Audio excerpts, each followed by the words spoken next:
The face of the statue has been completely broken away. The hands have been badly damaged and other parts of the head were also damaged in the attack.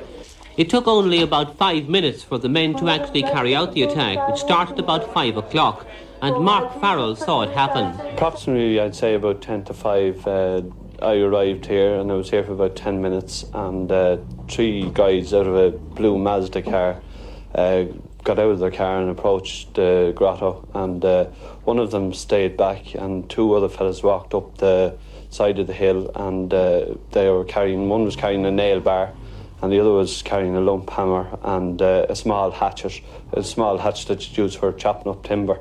And one of them got in over the fence, and I'd say would have hit it about 20 to 30 times. And then one of them actually, as I said, stayed down at the bottom and took photographs of what they were actually doing. So they were there for about 2 or 3 minutes. In the meantime, someone went to actually phone the guards, because there's a phone box here right beside the grotto. And the guards were up, I'd say, within about 3 minutes after they actually had left. But they casually walked down the side of the bank and said to the people that were there, some of them shouted up, you must be Satan to actually be doing this type of thing. And they shouted back and said, well, yous are worse to be here adoring false gods. So they got back into their car and turned it around and headed back in towards Ballinspittle. Were there many people here at the time? There was approximately about 20 to 30 people here at the time. What was their reaction? Did anybody try to stop them? They didn't stop them because I didn't think myself either to stop them, because they were carrying sort of equipment that they looked like fellas that would sort of cut the head off you with the equipment that they had themselves. The rosary was being said continuously today as people came to pray before the damaged statue, and messages of support and pledges of help came in from all over the country and abroad. The main concern was whether the extensive damage of the statue could be repaired, and that was a question only one man could answer. As people came back into Ballinspittle this afternoon to see the damage for themselves, the Grotto Committee was meeting with the man who made the statue back in 1954, Cork City man Maurice O'Donnell, and after inspecting it, he told me whether the statue could be repaired. It is repairable. And can you do that on site, or will you have to take the statue? Well, I do it on the site. I think to be more convenient for me. What will that exactly involve? Well, it's replacing hands. I'll have to make a new pair of hands, and I'll have to model up a new face, which of course will take time. How long do you think the whole job will take? Well, I said roughly around 1 week. Well, I'm hearing from Mr. O'Donnell that he can repair the damage done.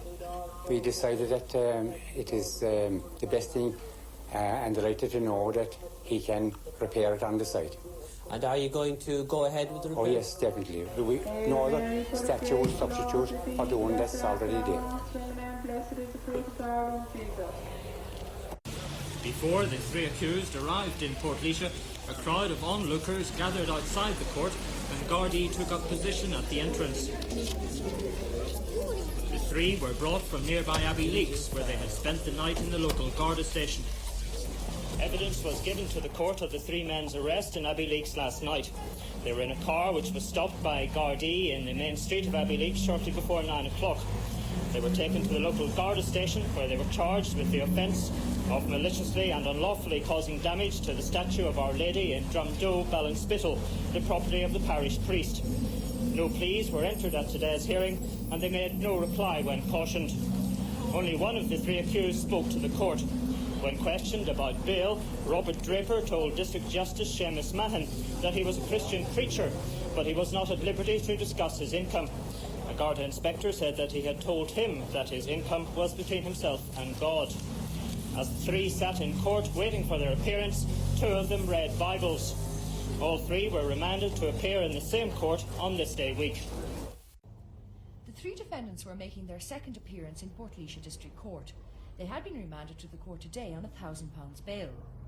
Mr. John Callaghan, a representative of the firm which made the statue of the Blessed Virgin, was in court, as was Father Kelleher, Ballinspittle's parish priest. Inspector Michael Morris was prosecuting, but the 3 defendants had no legal representation and indicated in court that they would conduct their own legal defence. Inspector Michael Morris, stopped at a roadblock in Abbeyleix and the subsequent charging in Portlaoise District Court on November 1st. He told the District Justice that he had instructions from the DPP to dispose of the case if the defendants pleaded guilty, but all three defendants pleaded not guilty, and they will now go forward for trial at the Circuit Court. They were all remanded on £1,000 continuing bail. There was a slight scuffle afterwards when one of the defendants' relatives was anxious not to have him filmed by press cameras.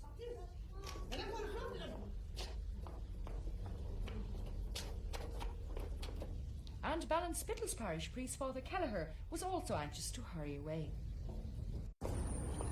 It was the defendants' third time in Portlaoise Court, and as usual their appearance caused a lot of public interest. All three defendants, Robert Draper and Roderick Murphy of Clondalkin and Anthony Fowler from Ballymun, wanted their case to go ahead today. But State Solicitor for Laois, Reggie White, applied for an adjournment because of a recent High Court decision on Section 30. He said because of that decision, certain parts of the Book of Evidence were inadmissible. All three defendants were arrested under Section 30. They told District Justice Mann that the case had brought pressure on their families and they wanted it over once and for all. Legal technicalities should not interfere. But the State Solicitor said his hands were tied and he'd have to await the Supreme Court decision on the limits of arrest of Section 30. Justice Mann said the defendants had a constitutional right to have their case disposed of speedily, and there were questions about the legality of arrest. He said he'd adjourn the case one more time until January 17th.